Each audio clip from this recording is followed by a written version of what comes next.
Today we have Dr. and Pastor Caroline Boehnke-Becker. She is born and raised in Iowa, farm girl. She got her undergrad from Wartburg College with a BA in biology.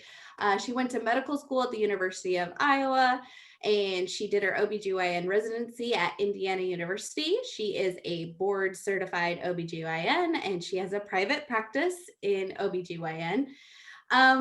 And as if that isn't enough, she didn't make a career change. She added a career and went to seminary at Bethel in St. Paul, Minnesota. And she is a teaching pastor at Lutheran Church of Hope in West Des Moines, Iowa, which is where we're kind of affiliated. She doesn't know me that well, but I have been a member and went there, watched her speak many times, been inspired by her. So that was kind of the impetus for asking her to be a guest on the podcast. And as if that isn't enough, she's also adjunct faculty at Mercy Family Medicine in their residency program in Des Moines. So, with that, thank you, Pastor Caroline, for joining today. Thanks for asking me, Carrie. Yeah, so maybe if you could start a little bit with kind of your backstory of kind of how you grew up and kind of what got you interested in medicine, and then we can move from there into the pastor side of things. You bet, you bet. Well, grew up on the farm and really don't remember when I decided to be a doctor. My mom tells a story that when I was about 5 years old or so, she was upstate saying prayers with me at night. And after prayers, I said, Mommy, someday I want to be a nurse just like you, because my mom is a nurse. And she says, honey, maybe rather than being a nurse, you should think about being a doctor. And from that moment on, I was just kind of really focused, tunnel vision on getting into medical school and going, being a doctor. I love science, but could not see myself in a lab for 8 or 12 hours a day. I love science and I like people, and being the doctor seemed to be the way to marry those two things together. I like a little bit of research, but not bench research the way the way you think of about a scientist. So Sure. yeah, so that's how I ended up focusing on medical career. Okay, so when you went to Wartburg, then that was kind of the plan, was to continue on to medical school after that? Yeah. Actually, remember like in junior high, in one of your classes, you always had to write an essay. This is what I want to be when I grow up, kind of thing. Mhm. And at that time, I said I want to go to this college because I want to go to medical school, that sort of thing. So I actually chose my undergrad based upon my sole criteria was which undergrad is going to get me into medical school. So I was looking for the school that had the highest acceptance rate into medical school, and that's why I landed where I did. It had nothing to do with anything else. Okay. So I love this, Pastor Caroline, because I feel like that is so linear and planned out. And now I want to know how going to seminary, because my guess is like that wasn't part of the plan in junior high. Yeah. How did that come to be? Well, the funny thing is that the story that I tell, I grew up in the church, so faith has always been just a part of who I am. It's kind of part of my DNA. And the church that I grew up in, though, women are not allowed in leadership.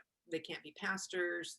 In fact, for a while, they weren't supposed to even go to congregational meetings, that sort of thing. So, story that is told, and I can remember this really vividly.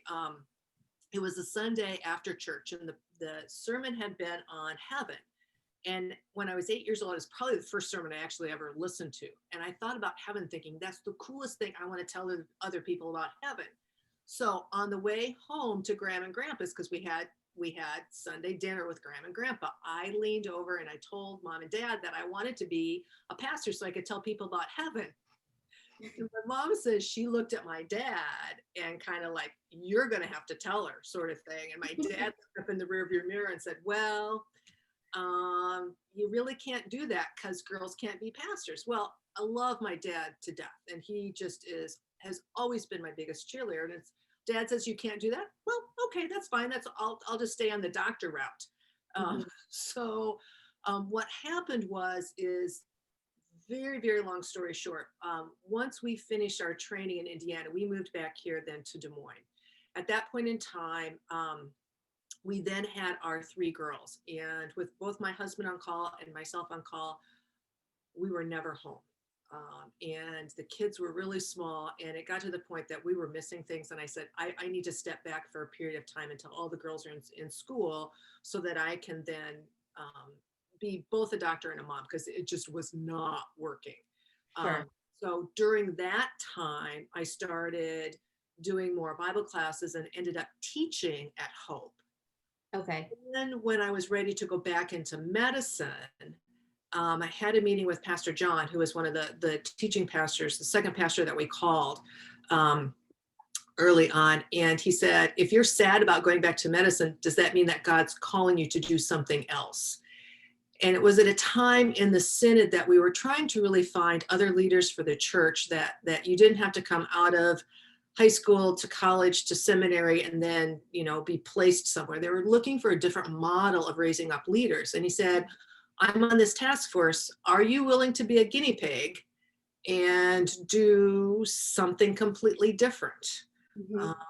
Wrestled with that for several months, and then finally said, well, if I can make it work, let's see what happens. And that's how I ended up really roundabout way to seminary.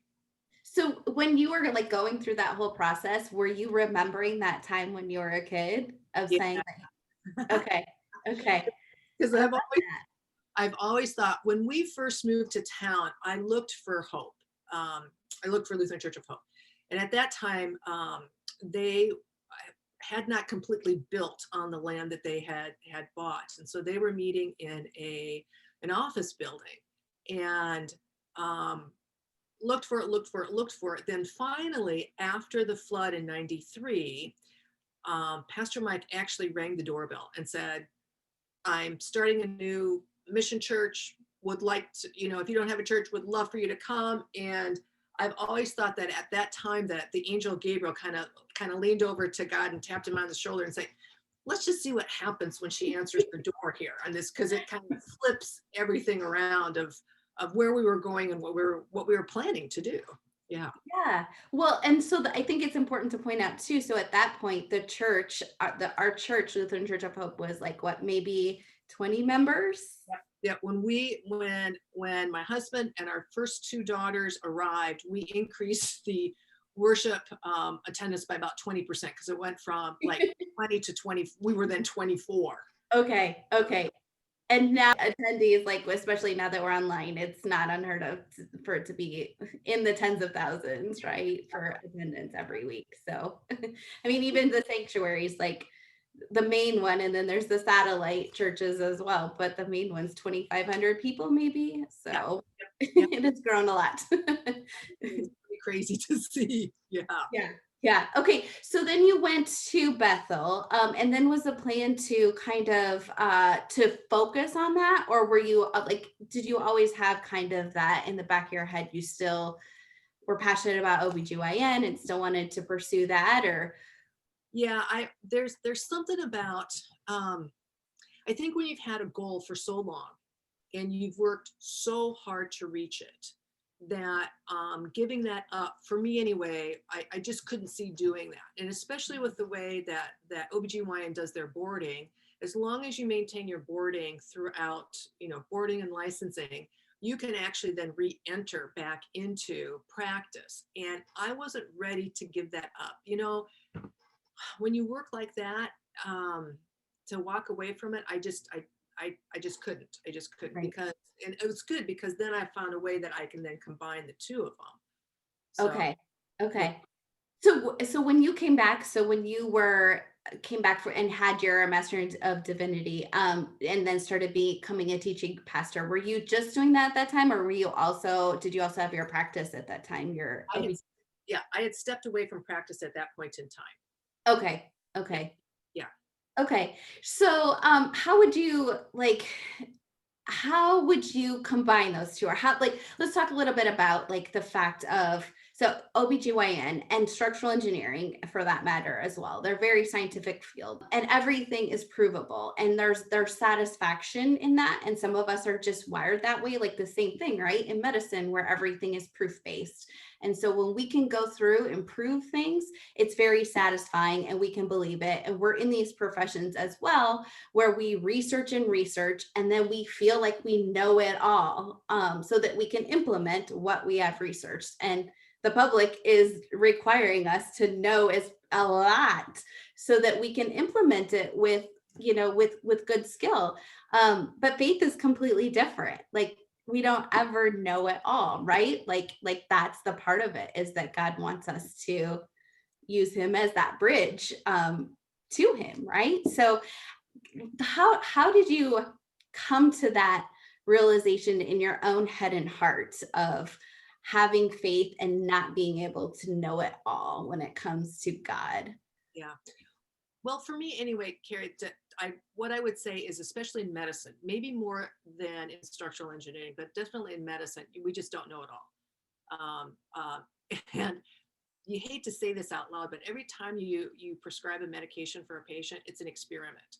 I know, I know pretty much how this is going to work, but Mhm. you're a unique individual. You may have an allergy nobody ever knew about. You may have some kind of genetic wonkiness that this you're going to have an odd interaction. So every time that I do something, it's a I think it's going to work. Let's watch and see if it does. So every day is an experiment, and it's some experiments. You always learn from an experiment, but sometimes it's because you failed and sometimes you were successful. So for Mhm. me, it wasn't that I always knew, always, um, except for I can always tell you that you will never be pregnant forever. I mean, that is a given. Say. Um, Everything else is, I believe this is what it's going to be, but I can't tell you for sure. So for me, that's just how I live my life. So to transfer that understanding in science, because science is continually uncovering more and more. Mhm. Same way that I think of that in faith.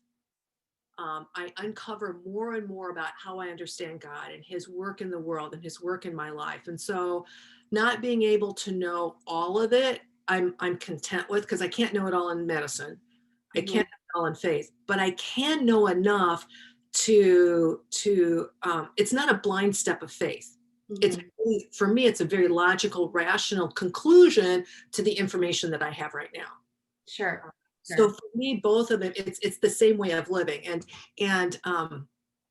you know, it's two different ways of knowing about the world. Uh, Mhm.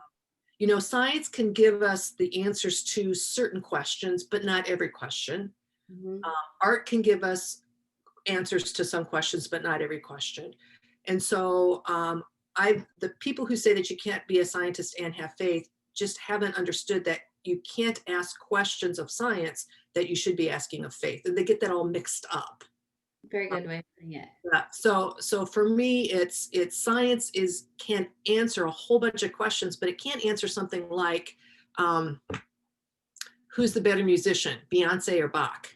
Mhm. Science can't answer that question. Great. Music can, you know that. So we have to know what questions we are allowed to ask of each discipline.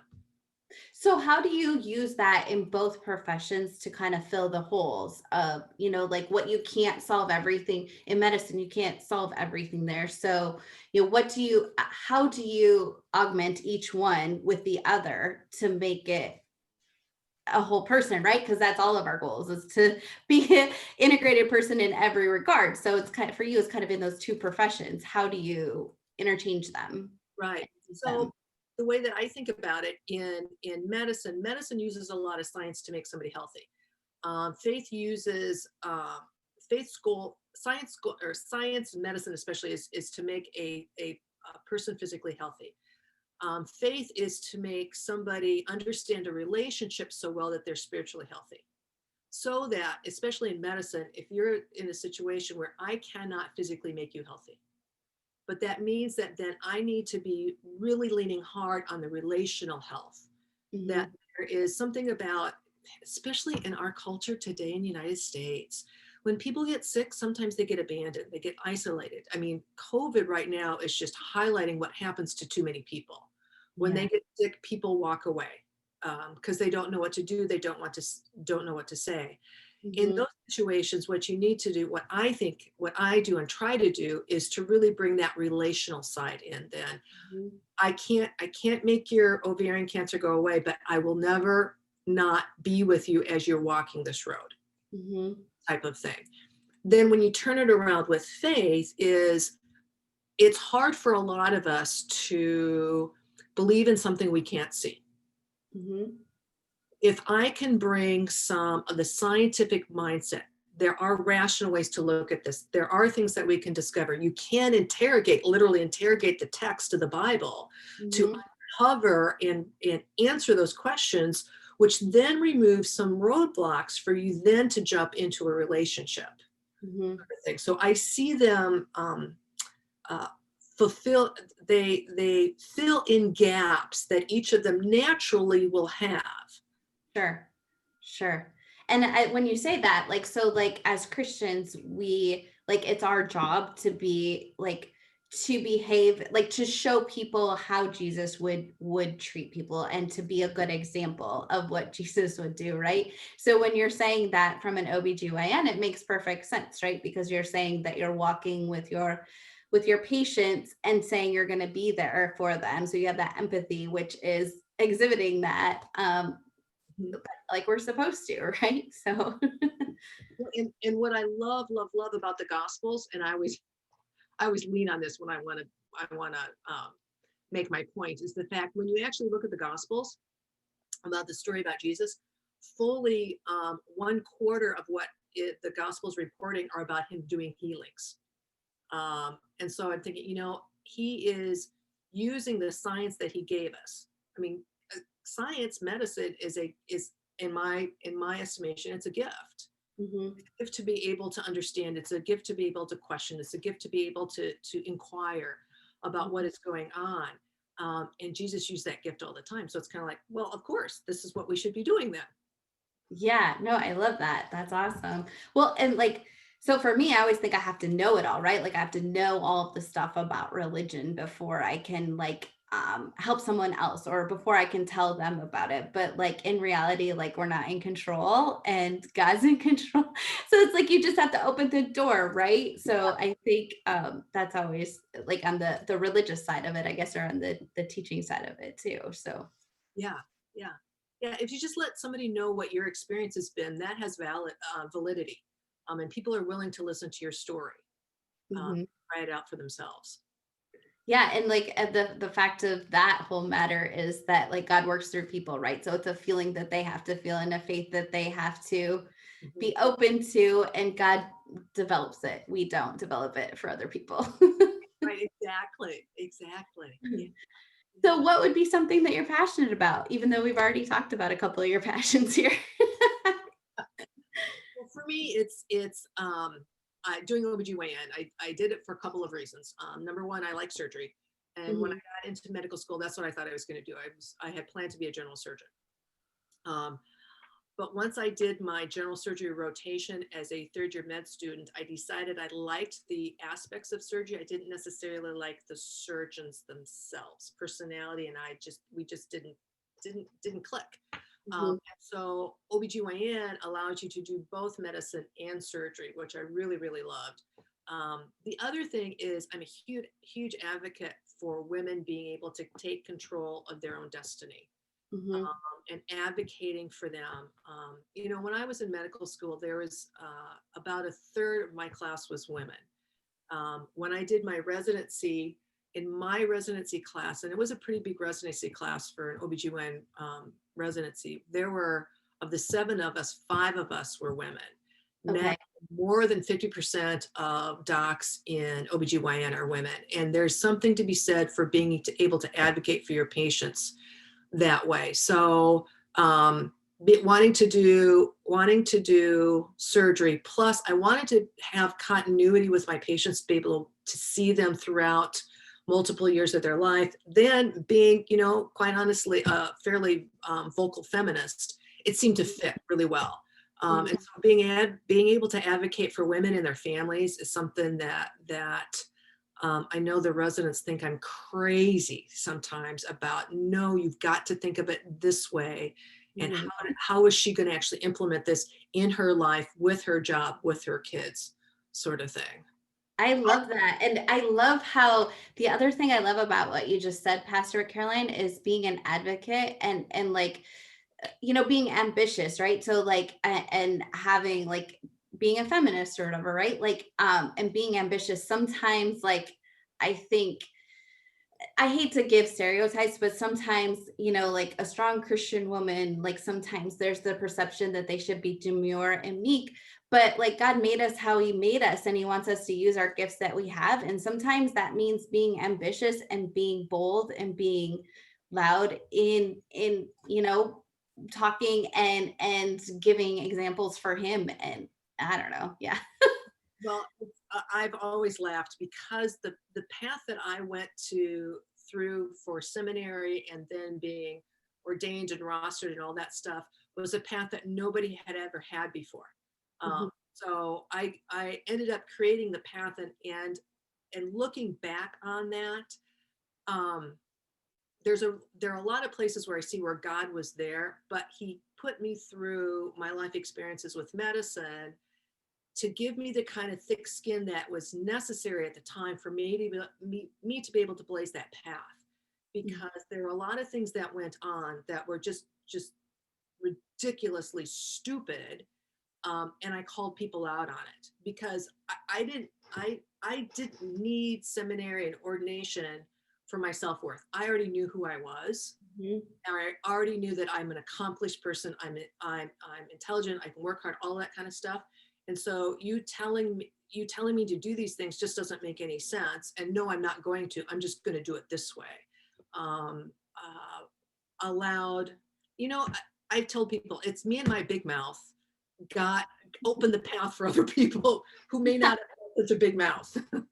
Yeah, but God gave you that passion too, right? To be an advocate for yourself and in turn for other people that are pursuing, that are ambitious and that are pursuing things as well. And to show that like that's okay and that's how God made you and that's the way you're supposed to go. Yeah. And I think that helps other people feel more emboldened to be a strong advocate for Christ, but also for what they were truly made to do and what makes them feel the most whole and like feel the most fruits of the spirit, right? Like that like that can't be wrong when you feel those things, like that can't be the wrong thing.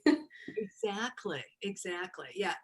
When God gives you something to do, he wants you to feel fulfilled, not frustrated. Uh, Mhm. Challenged for sure. And to be fulfilled, I think you do need to be challenged in places, but God doesn't want you in a place that you're forever frustrated that you're not being able to be who you truly are. Mhm. Mhm. I love that. So what would you say is a major risk that you've had to take to get to where you are now? Oh wow, being a woman in male dominated professions. I mean, especially when I went to medical school. Oh, story. When I was a chief resident, which meant that in my fourth year of residency, then I was elected to be the liaison, kind of the head of the residencies, from the Mhm. resident standpoint. Um, so that says you've got leadership skills, you know what you're doing in medicine, that sort of thing. So I'm a chief resident, and I'm scrubbing a case with one of the best vaginal surgeons I've ever worked with, and you never got to work with him until you were in your fourth year of residency. Okay.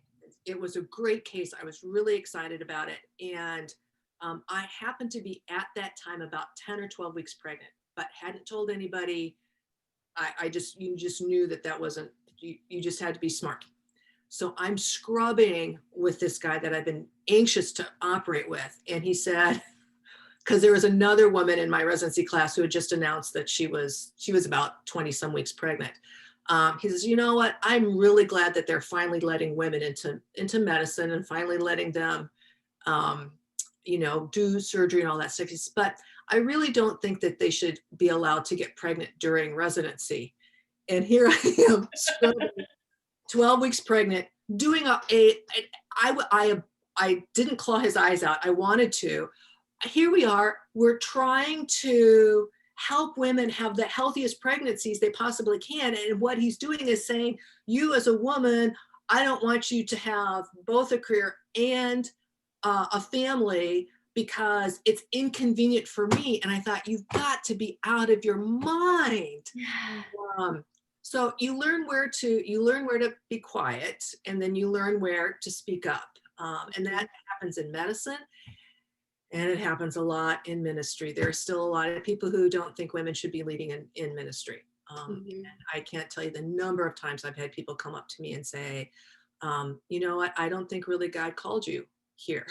And my answer always is, well, you know what, your problem isn't with me, your problem is with the Holy Spirit, take it up with him. You Yeah. know, it's that sort of thing. Or the classic one, I never thought that I would be able to listen to a woman teach or preach, but you know what? I think I could listen to you. The challenge always is not to throttle somebody when they do stupid things like that. Yeah, yeah. You know, the other thing I really love about our church though is that like it takes strong men to be supportive of women too. And I feel like we totally have that. And I love seeing that.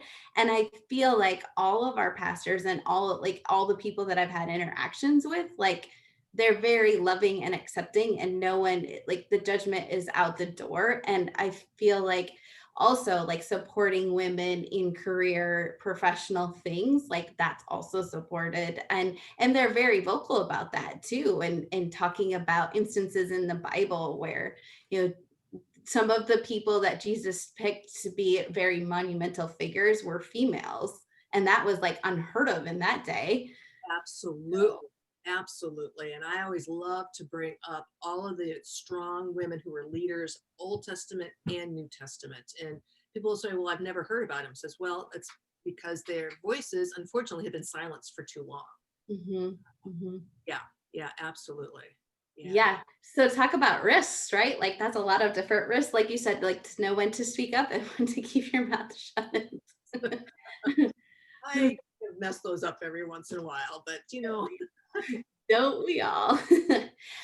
Okay. So like the last question I had for you. So who is somebody that inspires you? And you don't have to limit it to one person. If there's multiple people, that's fine too. So I was thinking about this. I've had inspiration at different stages in my life.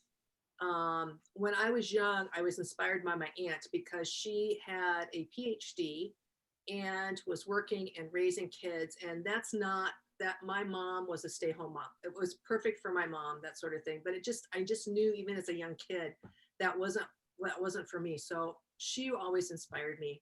Then through medical school and training, there were two women, especially in my residency program, who really were inspirational. They were sharp. They knew their stuff, and yet their ability to talk with patients and explain things was phenomenal. And I always said that this is the kind of doc I want to be. mhm, And that, that I can hear their voices in my head on a regular basis of how to present things to patients and how to look at what's going on through their eyes. mhm, uh, and then the other thing that's really cool is now that we've got three daughters, and they end up inspiring me because they are looking at the world. I've got a lot of hope for the generation that's to follow. okay. They are passionate. They want justice served. They want to have a life balance that is more humane and more human. Mhm, And so I continue to work hard so that the legacy that I leave them is something that I can be proud of, and that they can look to, because they're going to do amazing things in life as well. So those they are real inspirational to me, especially right now as I see as they're coming into their own. mhm, mhm. I love that. And then I also like an extension from your daughters is, you know, you're an adjunct faculty member too. So seeing new people coming up, you know, the younger generation of doctors as well. Like I'm sure that is cool to see just how things change through the generations, right? So It really is. It's they are they they are so much, well, and not everybody. Okay, granted, in every profession you're going to have a whole range, but what I'm finding is there is a lot of empathy in the docs that we're training, and recognizing that, and even when I was in medical school, you don't treat a disease, you treat a person.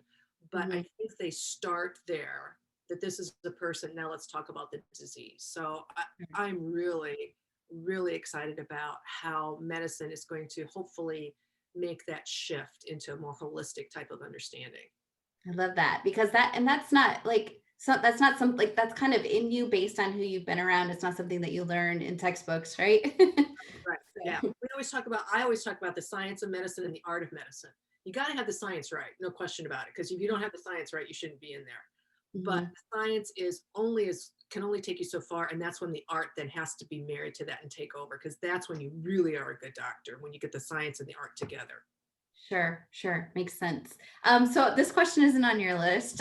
We didn't talk about this at all, but one thing that I'm thinking of as we're talking this whole time, like what energizes you to pursue? I mean, you are a busy, busy person with all of your endeavors. Like, what energizes you to get through those things and to bring your best? Because I also have to say, like, of all the people that I've interviewed, you have been the most prompt and the most like I asked for your bio information and like you sent it and it was very succinct and very helpful. And I'm like, you probably have to be about the busiest one of anybody. And like you are very professional and prompt about everything. So what energizes you to get through your day? Well, first of all, I like to be busy. So that's something that's always been, that's just kind of how I'm wired. I'm also, I think ultimately I'm so curious. I'm Mhm. curious about what people are thinking, what they're doing, what they're reading. I'm curious about what new is happening in medicine, how all of these things I want. If I had another 3 hours of the day, I would go back and get a degree. I would go get my law degree. I am just there. I think what it is I want to know so much about so many different things, and that's what keeps me going. Not just subjects, but people and how they react and how they interact. That to me is just fascinating. Yeah, Yes. so that's kind of what gets me out of bed in the morning. I love it. I love it. Well, this has been great. Thank you for being a guest here, Pastor Caroline. And I just have to say that I am so inspired and so I just look up to you so much as far as like your ambition and your drive, but also your relationship with Christ and how you are vocal with that and how you implement it in all areas of your life. So thank you for being an inspiration. Thank you, Carrie. Thanks so much for asking me. I appreciate it.